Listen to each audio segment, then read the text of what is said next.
안녕하세요. 골드리츠 금융교육센터의 이현호 매니저입니다. 자, 오늘 이 시간에는 채권이라는 상품에 대해서 알아보도록 하겠습니다.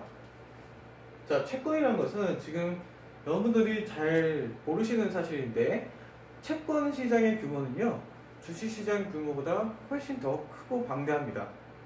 만약에 이제 전 세계의 자금 발행 시장을 해서 보면은, 전 세계 금융시장에서 주식 시장이 차지하고 있는 규모는 60조 달러입니다. 60조 달러입니다. 하지만 이제 지금 현재 전체 채권 시장의 규모는요, 100조 달러에 이릅니다. 2000년에는 이제 30조 달러였는데, 지금은 채권 시장이 100조 달러. 그러니까 채권도 그 규모가 점점점 더 커지고 있는데, 주식 시장과는 비교가 될 수 없을 정도로 더 큽니다. 거의 1.8배에 80%더 큰 규모를 자랑하고 있죠. 채권 관련된 파생 상품의 경우에는 550조 달러. 우리나라 돈으로 환산하면 얼마일까요?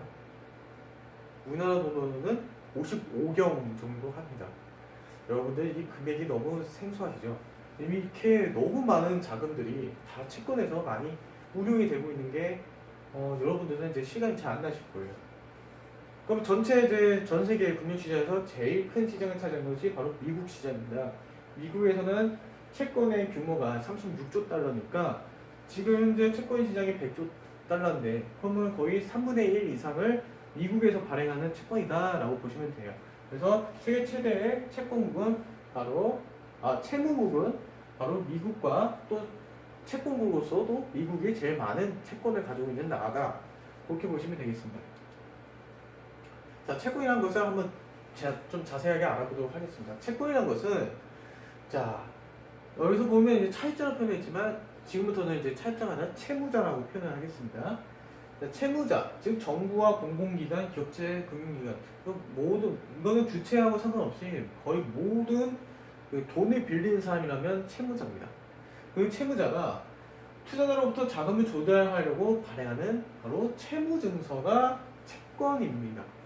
여러분들 이 채권이라는 것은 이제 법리적인 용어와 금융적인 의미로서 좀 다른 의미를 가지고 있어요. 자, 법리적인 용어에서는 보면 그 크레딧이라고 합니다. 크레딧. 보통 이거는 신용이라고 얘기를 하는데, 신용과 법리적인 의미에서 채권, 이 크레딧은 같은 의미예요. 그러니까 여러분들 이제 민법 총칙에서 보시면 아실 텐데, 제2조를 보시면 그 물건과 채권이라고 구분이 짓죠. 계약관계상에서 내가 그 채권을 행사한다라는 그 의미에서의 채권은 내가 저 사람부터 돈을 회수할 수 있는 권리를 말합니다. 법률적인 의미로서는. 근데 이제 금융상품으로서 가지는 의미는, 이것은 바로 본드라고 해서, 본드라고 합니다. 본드. 이거는 이제 금융적인 의미가 되겠죠. 본드라는 것은 다시 한번 말씀드리지만 이 채무증서, 즉 빈문서 자체를 이 본드라고 해요. 근데 이 본드의 특성은 뭐냐? 이 내 채무증서를 시장에서, 유통시장에서 양도가 가능한 걸 바로 이 본드라고 해요. 그러니까 제3자가 그 채권을 수취할 수가 있는 경우죠. 그래서 이 본드가 발음이 이제 본드예요. 본드라고 하시면 안 돼요. 본드를 양도를 하거나 매매하실 수가 있게 되는 거죠. 그러면 채권이라는 것은 어떻게 해서 수익을 발생시키는지 한번 보도록 하겠습니다. 그건 수익은 바로 채권자 입장에서는 수익이 되겠고, 채무자 입장에서는 이거는 바로 비용이 되겠죠. 부채가 되겠고요. 부채가 채권이라는 거하고 동일합니다. 자, 채권의 수익 구조를 보시게 되면 일정한 기간 동안 정기적으로 약정된 이자를 받고 또 만기에 원금을 상환을 받는다. 자, 채권이 어떻게 해서 수익을 낸다고요? 바로 이자와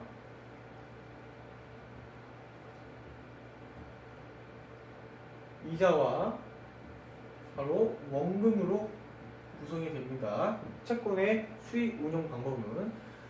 그러면 이 이자라는 것은 얼마를 받기로 되어 있죠? 그거는 채권에 나와 있어요. 채권에 이자를 몇 %를 지급을 한다라고 채권에 기재가 되어 있습니다. 그러면 내가 받는 원금은 얼마라고 되어 있죠? 바로 채권의 액면가를 보시면 해당 원금을 확인하실 수가 있죠. 그래서 이자와 이 액면가를 같이 합쳐야 이 채권이 되게 되는 거죠. 자, 채권의 표시 부분에서 더 자세하게 얘기를 하겠습니다. 채권은 액면가와 액면 이자율, 만기라는 이 세 가지 요소로서 채권으로서의 의미를 가집니다. 이 세 가지 사항은 채권법에 의해서 필수로 기재되어야 될 사항으로 되어 있는 거죠. 자, 이것은 바로 이제 북한에서 발행했던 채권인데요. 그러면 우리나라로 치면은 국채가 되겠네요. 북한에서 이 채권을 언제 발행했냐면요. 1950년 10월에 발행을 했습니다. 여기 발행을 할 때 여기 채권 이름이 뭐라고 되어 있죠? 인민경제발전 채권이라고 발행을 했죠. 근데 우리 여러분들 아시겠지만 한국전쟁은 1950년 6월 25일 날 발발이 되지 않았습니까? 근데 이게 이제 전쟁 발발 후 발행이 된 거란 말이에요. 그럼 북한에서도 이제 자금이 필요할 거 아닙니까? 이 경제 발전이라고 되어 있지만 사실은 어떤 거예요? 그렇죠. 전쟁 자금용이죠. 전쟁 자금이 이제 필요하니까 북한도 이제 자금을 조달하는 방법으로 이 채권을 발행을 했던 겁니다. 근데 여기 보면은 1960년 10월이 만기로 되어 있어요. 그러면 이 채권의 기간은 몇 년이 되겠죠? 몇 년이 되죠? 10년이 되겠죠. 그럼 10년 동안 이 채권을 가지고 있다가 1960년 10월 달에 이 채권을 북한 정부로 가지고 가면 정부에서 이 원금을 다시 상환을 해주겠죠. 이자는 있을까요? 네, 이자도 받죠. 채권에 이자가 없는 채권이 어디 있습니까? 그리고 이자와 같이 이자와 같이 이거를 잘 자세하게 보시면요.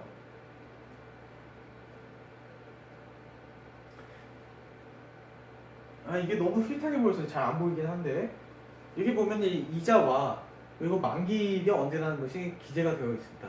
이게 북한에서 발행했던 채권입니다. 이걸 보여드리는 이유는 채권은 어느 나라에든 다 존재를 합니다. 제3세계 어디에선도 다 이렇게 채권을 발행을 하게 되어 있습니다. 왜냐? 정부에서도 돈이 필요하거든요. 그러면 이거는 우리나라 정부 채권이거든요. 이게 되게 오래된 채권 같이 보이잖아요. 이게 재무부에서 발행했던 채권입니다. 우리 그 행정부에 이제 재무부라는 부서는 없죠. 기획재정부가 지금 현재 그 옛날에 재무부의 역할을 하고 있는 건데 이때 옛날인 것 같아요. 국민투자채권이라고 이렇게 채권 이름이 정해졌습니다. 여기 보면은 지금 액면가는 얼마죠? 액면가가 1만 원이 되겠네요. 1만 원이 되겠고 여기에 액면 이자율이 나와 있습니다. 액면 이자율은 15%, 연 이자율 15%로 발행이 된 겁니다. 근데 여기 보니까 만기가 안 나와 있어요. 아마 여기 만기를 표시를 하고서 발행이 될 겁니다. 어쨌든 이렇게 우리나라에서도 정부에서 채권을 발행을 한다. 한번 보여드리는 이유가 채권이 이렇게 생겼구나. 이런 걸 한번 봐주시면 좋을 것 같습니다. 자, 주식과 채권을 한번 비교를 해보겠습니다. 주식 상품과 채권이 어떤 의미에서 큰 차이를 보이는지 먼저 이제 주식은요, 이거 굉장히 큰 다른 점인데 주식은 자기 자본이라고 합니다. 반면에 채권은 타인 자본입니다. 타인 자본이라는 말 뜻은 쉽게 말하면 남의 돈이라는 얘기죠. 다 아시는 겁니다. 남의 돈 가지고 와서 지금 돈을 쓰고 있는 거 아닙니까? 대신에 이 채권을 가지고 있는 사람을 뭐라고 하죠? 채권자라고 하겠죠. 그러면 주식을 가지고 있는 사람은 뭐라고 합니까? 주가 되겠죠. 근데 이 주식과 채권 같은 경우에는 다 약정된 계약서 형태를 띠게 됩니다. 그걸 바로 증권이라고 표현합니다. 증권. 증권이라고 하면 이 주식과 채권을 둘 다 말하는 거고, 증권시장이라고 표현할 때 우리는 이제 주식시장만 생각하지만 증권시장은 바로 이 주식과 채권을 둘 다 합친 주식시장과 채권시장을 둘 다 아우르는 표현입니다. 증권시장이라는 말 자체는. 그렇기 때문에 이 주식과 채권을 항상 비교하면서 잘 생각을 해두셔야 돼요. 그럼 주식을 가지고 있으면 어떤 권리라고 해야 될까? 이익이라고 해야 될까? 어떤 권리가 생기게 될까요? 자, 주식은 바로 이제 내가 회사의 주인이 된 거죠. 물론 지분에 따라서 이 경영에 참가할 수 있는 권리가 달라지긴 하지만 어쨌든 의결권과 경영 참가권을 갖게 됩니다. 의결권을 가지고 있어요. 주주총회에 들어가서 내가 가지고 있는 주식수만큼 의결을 해서 회사의 재반 사항을 내가 결정할 수가 있게 되겠죠. 자, 또 배당 청구권이 있습니다. 주식을 가지고 있으면 시세 차익을 목적으로 주식을 가질 수도 있지만 회사에서 정한 배당일에 저는 주주로서 배당을 받을 수가 있게 됩니다. 자, 자녀재산 청구권이라고 되어 있죠. 회사가 부도가 났을 때 그때 도산을 할 가능성이 커지면 이제 자녀재산을 분할해서 나눠 받아야 되지 않겠습니까? 그런 게 자녀재산 청구권이죠. 왜냐면 나도 이 회사의 주주인데 나머지 재산 나도 쪼개 받아야 되지 않겠습니까? 자, 그 다음에 채권 같은 경우에는 어떤 권리를 가지게 되냐면 기업 정리 절차에 참여하게 되는데 이 부분은 이제 회사가 이제 재무 상태가 너무 안 좋아서 이제 회사가 거의 이제 공중분해될 위기에 왔어요. 그러면 결정적으로 그러면 누구의 입김이 세지냐면 바로 이 채권자의 입김이 세집니다. 이 회사의 운명을 좌지우지하는 게 채권자죠.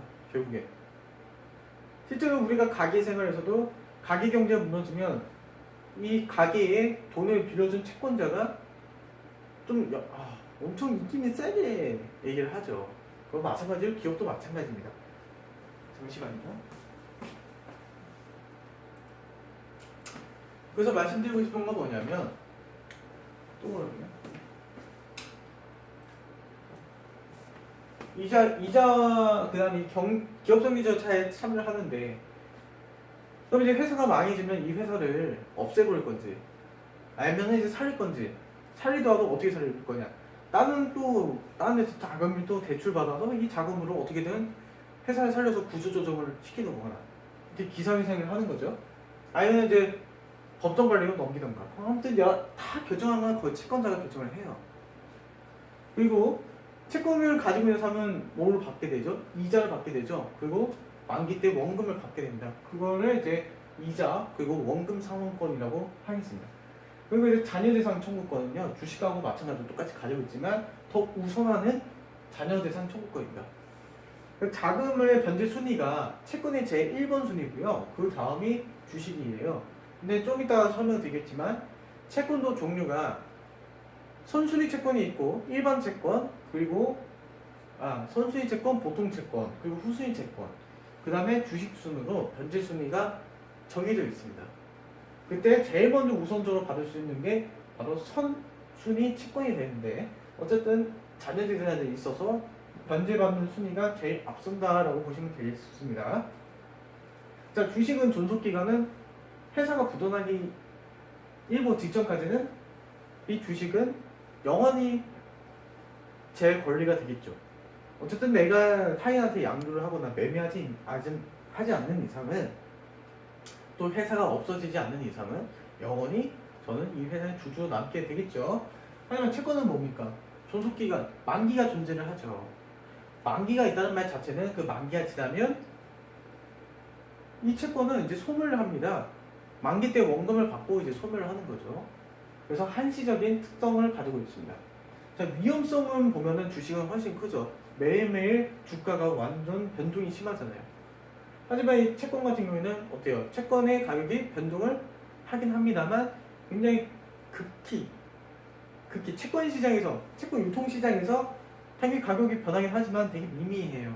그래서 위험성이 상대적으로 작습니다. 또 내가 이걸 팔 생각이 없어요. 내가 파는 상황이면 채권 가격에 연연을 하겠죠. 하지만 이 채권이라는 것 자체는 만기 때 내가 원금과 이자를 받기 위해서 이 채권을 만기까지 가지고 있는 거 아니에요? 팔지 않는 이상 가격의 변화에 그렇게 민감하게 반응하지 않습니다. 채권은 가지고만 있어도 이자와 원금을 받으니까요. 자, 그러면 채권의 종류에 대해서 알아보도록 할게요. 지금 국채, 지방채, 특수채, 금융채, 회사채 이렇게 구분이 지어놨는데 이거는 바로 뭐에 따른 구분이겠습니까? 발행 주체에 따른 구분이에요.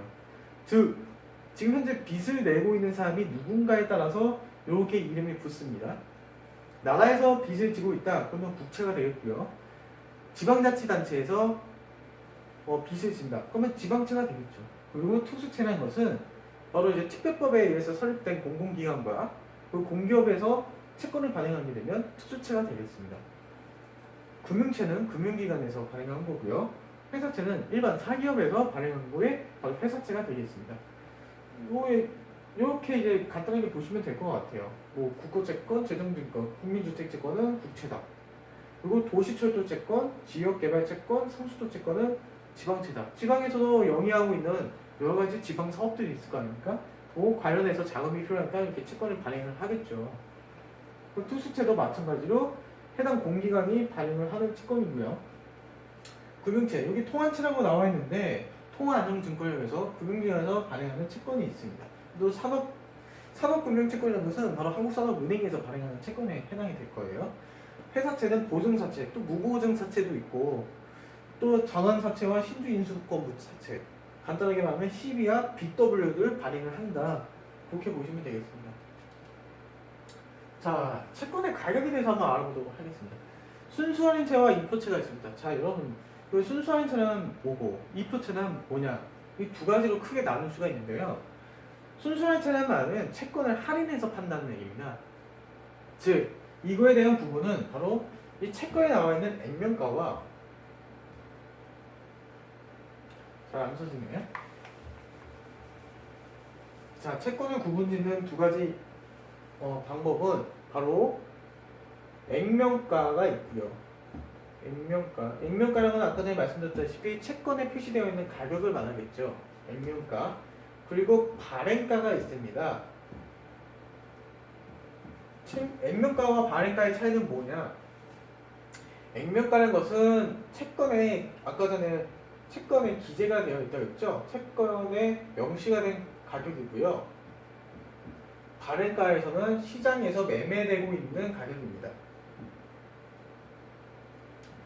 그러면 할인채와 이표채 두 개 중에서 액면가와 발행가가 같은 채권이 있고 액면가와 발행가가 다른 채권이 있습니다. 어떤 걸까요? 먼저 첫 번째, 액면가와 발행가가 같다. 그거는 바로 이표채가 같게 되고요. 이게 같을 경우에는 이표채가 되고요. 만약에 다르다, 같지가 않다, 액면가하고 발행가가 다른 가격으로 거래가 된다 할 때는 순수 할인채라고 표현을 하는데 할인채에 해당이 됩니다. 이게 무슨 말이냐면 할인했다는 얘기잖아요. 왜 할인을 해줬을까요? 채권을 발행했을 때. 그 발행했을 때 발행 가격이 액면가보다 작은 겁니다. 즉 액면가가 발행가보다 더 높고 발행가가 낮은 거죠. 발행가를 더 싸게 해준 거예요. 즉 이거 보고 할인이라고 하는데 이건 무슨 구조일까요?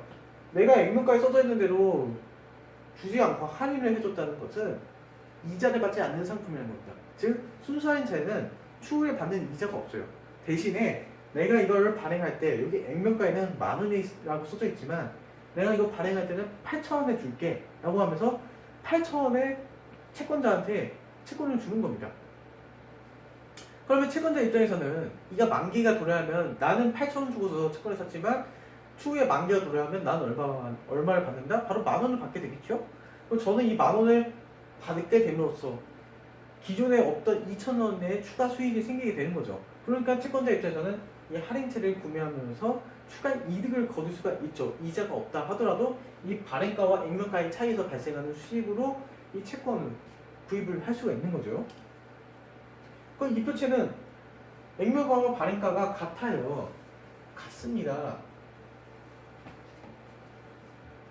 그러면 채권자 입장에서는 내가 액면가하고 발행가가 같으면 내가 준 돈이 10,000원이면 나중에 만기일 때 받는 돈이 원금이 10,000원일 거 아닙니까? 그러면 저는 아무런 소득이 없는데요?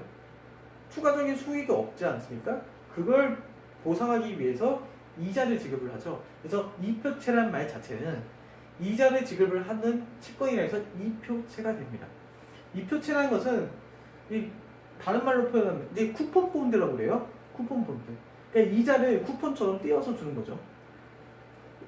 이제 만기가 되기 전까지 일정 기간 동안에 그게 뭐 분기마다 뭐 1사분기부터 4사분기까지 분기마다 나눠서 이자를 지급하든지 아니면 반기가 됐든 연간이 됐든 그런 식으로 이자를 구간마다 나눠서 이자를 지급을 하는 게 이표채라고 할 수 있습니다. 자, 그러면 할인채의 가격은 어떻게 형성이 되냐면 만약에 여기 보시면은 만기는 1년이에요. 근데 액면가가 100만원짜리 채권을 발행하려고 합니다. 근데 현재 시장에서 이자율이 25%로 지금 정해져 있어요. 그러면 이 할인채의 가치는 얼마나 될까요? 지금 내가 발행을 한다 하면 그러면 얼마나 될까요? 지금 여기 공식이 나와 있지만 간단합니다. 액면가를 여기 100만원이라고 가정을 할게요. 액면가가 100만원 나누기 1 더하기 얼마죠? 이자율이 25%죠. 그러면 0.25를 더하시고 여기에 만기가 해당되는 연도를 쓰시면 돼요. 그래서 가지고 있는 보유기간이 1년이다. 그러면 이게 얼마가 될까요? 얼마가 될까요? 100 나누기 1.25를 하시면 되겠죠. 그러면 이게 80입니다. 그래서 내가 이 할인채를 이자율 25%로 발행을 한다 할 때 이 할인채는 80만원에 발행이 되겠죠. 그러면 이 채권자 입장에서는 이 채권을 내가 80만원 주고서 샀는데 나중에 1년 뒤에는 내가 100만원의 수익을 얻게 되겠죠. 액면가가 100만원이니까. 그러면 나는 25%의 이자 수익을 얻게 되겠죠. 물론 이자는 발생하지 않지만 이 채권을 통해서 내가 받는 수익률이 25%가 된다는 얘기입니다. 이 표체의 가격은 뭐 여기 나와 있듯이 매번 구간마다 이자를 이렇게 정해져 있는 이자를 받게 되는 거예요. 그러니까 어떻게 보면 이 표체가 더 쉽죠. 그리고 순수한 이제 이거는 뭘까 싶은데 한에서 파는구나 라고 그렇게 이해하고 넘어가시면 될 겁니다. 자, 그 다음에 이제 채권에서 되게 중요한 부분인데요. 채권 등급에 대해서 한번 알아보도록 할게요. 채권 등급이란 것은 이 채권이 과연 신용이 있느냐 없느냐, 즉 믿을만한가 못 믿을만한가, 그걸 평가하는 게 이제 채권 등급이 되겠죠. 채권 등급이라는 거는 굉장히 역사가 오래됐습니다. 왜? 내가 빚을 내주는 사람인데 이 사람이 돈을 상환할지 안 상환할지 항상 궁금해하지 않겠습니까? 내가 이 사람한테 돈을 줬는데 돈을 떼었어요. 그러면 나는 되게 큰 손해를 입잖아요. 근데 그런 생각은 정부도 할 거고 금융기관도 할 거고 심지어 우리 같은 일반 투자자 입장에서도 채권을 내가 가지고 있는데 이게 과연 휴지 쪼가리가 되지 않을까 항상 걱정을 한단 말이죠. 그거를 전문적으로 어떤 그 기관에 또는 이제 회사에 대해서 이 채권이 믿을만한지 신용을 확인해 줄 수 있는 게 바로 채권 등급입니다. 이거를 전문적으로 평가하는 회사가 신용평가 회사가 되겠고, 여기 보면은 이제 자 왼쪽에서부터 보면 스탠다드 앤 푸어스, 그리고 무디스, 그리고 피치, 이렇게 3개 회사가 전 세계 신용평가 회사의 95% 정도의 점유율을 가지고 있는 주요 3대 회사입니다. 다 미국 회사인데 그만큼 미국에서 이 채권이 고도로 발전했기 때문에 이렇게 신용평가사들도 다 미국 회사가 되겠죠. 그럼 우리나라에서는 어떠냐면 우리나라에서는 주로 이제 우리나라도 이제 한국 정부에서 승인해준 신용평가사들이 있습니다. 국내에는 한국 신용평가, 한국 기업평가, 그 다음에 나이스 신용평가라고 이렇게 3개 회사가 우리나라 신용평가를 담당을 하고 있죠. 그래서 똑같습니다. 우리나라는 주로 우리나라는 주로 이 피치 방식에 따릅니다. 피치 방식. A서부터 A서부터 이 D 등급까지 요렇게 이제 등급을 매겨요. 이게 저희가 우리나라가 이제 피치 방식을 따르고 있는데 제일 주의하실 사항은 여기 써져 있지만 B 마이너스, 즉 BBB 이하로 떨어지게 되면 B가 3번이에요. BBBB 요 3번까지만 안정적인 채권이라고 보고요. BBB 이하, 즉 B부터 C부터 D까지 있죠. 이건 뭐 투자 부적격 채권이에요. 투자하기에는 굉장히 부담스럽고 다른 말로 표현하면 정크 본드라고 합니다. 쓰레기 채권이라고 표현하는 거죠. 그래서 굉장히 사용하기 어려운 위험도가 큰 채권들이라고 표현합니다. 그러면 이런 채권들 같은 경우에는 위험 프리미엄이 따로 붙게 되죠. 그러면 이제 뭐 고수익을 노리시는 채권 투자자분들 같은 경우에는 이런 것도 또 찾아다니기도 했어요. 물론 이 D등급은 노리시진 않으시겠지만 매력적인 투자 상품으로서 이 B등급 중에서 아니면 C까지도 이런 등급에 있는 채권을 잘 선별을 해서 이거를 이제 만기까지만 보유하면은 이자가 꽤 괜찮은 거예요. 수익률이 좀 높다 이겁니다. 그래서 이렇게 정크본드를 찾으시는, 매수하시는 그런 투자자분들도 있습니다. 어쨌든 하지만 투자 적격 등급에 나와 있는 채권이 굉장히 안정적으로 만기가 돌아있을 때 원금과 이자를 안정적으로 받을 수 있다라는 점입니다. 자, 등급은 다시 한번 말씀드리지만 AAA서부터 D까지 있는데요. BBB 이하로는 굉장히 투자 북적격 상품이다. 그러니까 굉장히 위험을 감수해야지만 투자할 수 있다. 그런 특성을 한번 잘 알아두시기 바랍니다. 그러면 여러분들 채권은 어떻게 해서 내가 실제로 이거를 내가 사야 되지 않겠습니까? 채권은 어떻게 하면 그걸 살 수 있을까요? 두 가지 방법이 있는데요. 채권이 발행될 때 그때 입찰을 하는 겁니다. 어떻게? 자, 국고채의 경우에는 이 기획재정부 사이트에서 국채 발행 공고를 통해서 확인하시면 돼요. 그 발행 일정을 확인해서 국고채 전문 딜러를 통해서 입찰을 하시면 됩니다. 근데 이 국고채 전문 딜러가 그냥 일반 이런 전문 자격증을 가지고 있는 사람이 아니라요. 이거는 회사를 말하는 겁니다. 금융회사를 중에서 전체 20개 중에서 12개 증권사가 요 딜러 역할을 합니다. 여기 나와 있듯이 해당 증권사에서 요 국고채 채권을 중개해주는 역할을 하고 있습니다. 그래서 입찰에 직접 참여하실 수가 있는데 규모가 좀 큽니다. 어쨌든 입찰을 하실 수 있는 방법이 있고요. 아니면은 이제 증권사 개인 증권 계좌를 개설을 하신 다음에 이제 증권사 거래 매매 프로그램을 통해서 유통되고 있는 유통시장에서 매매를 하실 수가 있으세요.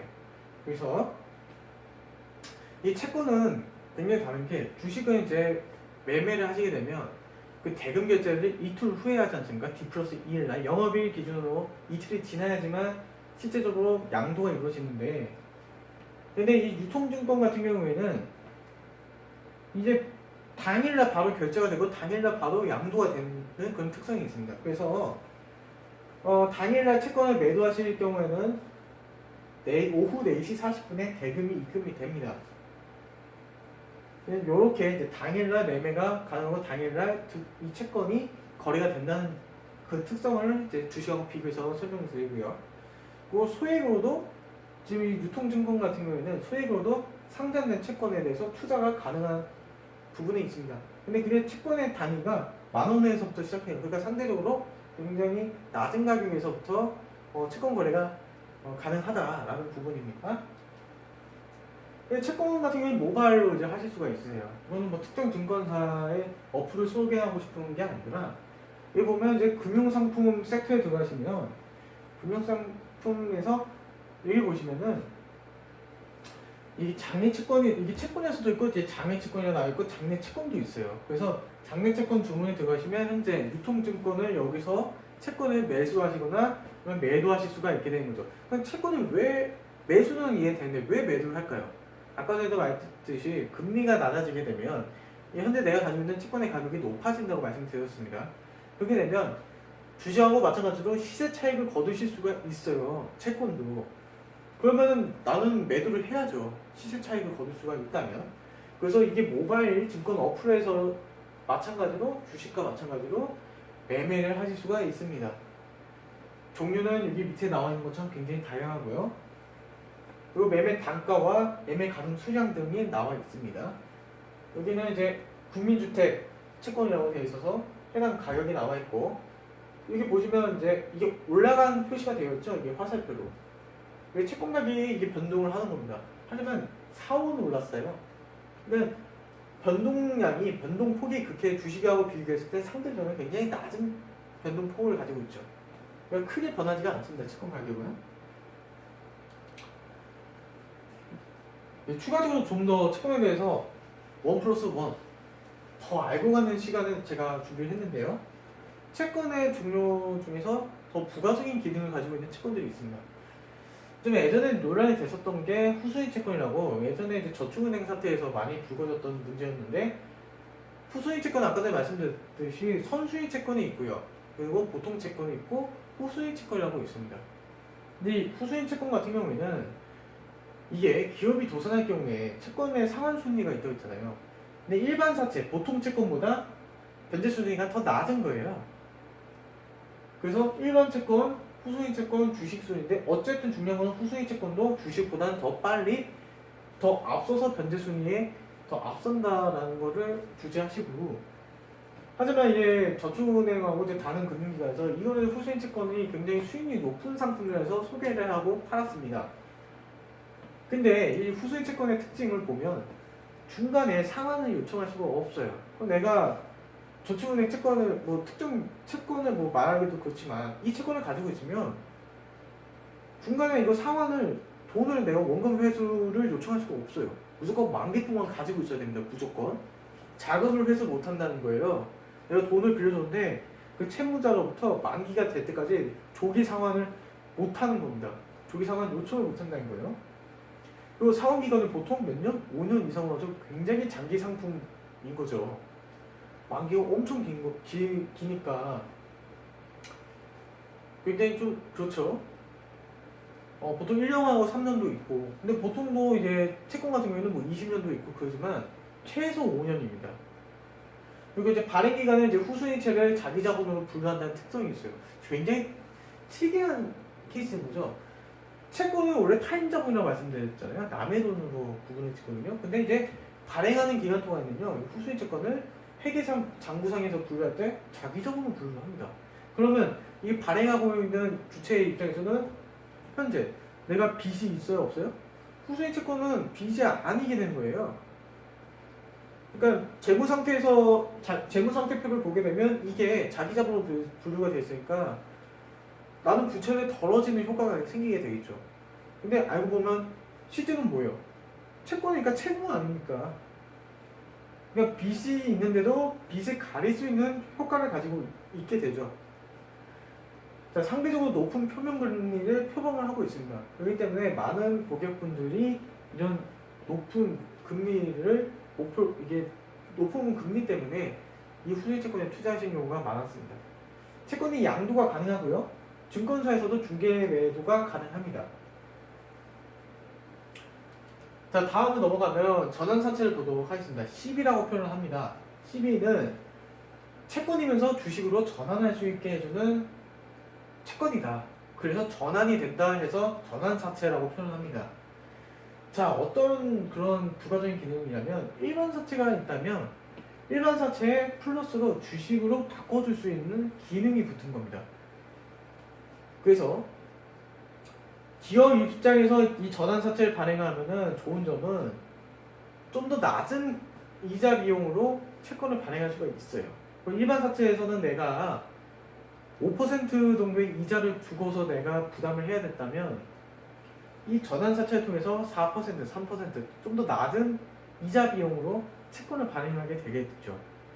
그러니까 기업 입장에서는 비용이 주니까 좋은 측면과 또 투자자 입장에서는 일정한 이자 소득을 거둔과 동시에 나중에 이 회사가 잘 되면 이 채권을 주식으로 1대1로 교환을 해주면 나는 이제 주주로서도 주권을 가지게 되지 않겠습니까? 주식을 내가 바꿔준다니까? 내가 채권보다는 이 주식을 가지고 싶겠죠. 채권은 수익률이 정해져 있잖아요. 이 회사가 잘 될 것 같아요. 그러면 주식으로 바꿔 가지고 싶죠. 나중에 가서 그렇게 판단할 때 이런 옵션이 붙는 게 바로 전환사채입니다. 그래서 기존에 있는 사채가 없어지고 주식으로 바꾸게 된다 싶어서 전환사채다. 이렇게 알아두시면 될 거예요. 그 다음에 이제 신주 인수권 부사채에 대해서 알아보겠습니다. 신주 인수권 부사채 BW라고 하는데요. 신주를 인수할 수 있는 권리를 가진 채권이다. 그럼 신주 인수권이라는 건 뭐냐면 회사 측에 신주를 나한테 할당해달라 라고 요청을 한 겁니다. 근데 아까 전에 전환사채하고 다른 점이 뭐예요? 전환사채는 기존에 있던 채무가 없어지죠. 채권이 소멸하고 그 다음 주식으로 전환해 줄 겁니다. 대신에 요거의 신주 인수권 부사채 BW 같은 경우에는 이 신주인수 옵션이 기존에 있는 사채는 계속 가지고 있는 거고요. 여기에 할당받을 수 있는 주식이 더 부가적으로 붙는 겁니다. 그래서 신주인수권부 사채 BW는 이렇게 이자 소득과 신주를 받을 수 있는 두 가지 기능을 할 수가 있다라는 거죠. 그래서 여러분들 일반 채권도 있지만 앞에서 보여드린 바로 이 전환사채와 이 BW를 한번 잘 공부를 해보신 다음에 이런 이제 부가적인 기능이 붙는 채권을 투자하시는 것도 나쁜 선택은 아닙니다. 이제 사채와 주식의 기능을 같이 가지고 있는 것들, 이런 것들도 잘 눈여겨볼 필요가 있습니다. 자, 여기까지가 이제 채권에 대한 설명이었습니다. 야, 이번 시간에는 굉장히 어려웠던 주제였던 것 같아요. 어쨌든 금융상품에서 제일 기본적인 주식과 채권에 대해서 좀 더 정확하게 알아보는 시간을 가졌기 때문에 여러분들한테 많은 도움이 됐을 거라고 저 개인적으로는 생각을 합니다. 다음 시간에는 은행의 상품, 즉 예금에 대해서 알아보는 시간을 가지도록 하겠습니다. 여러분들 여기까지 수고 많으셨습니다. 감사합니다.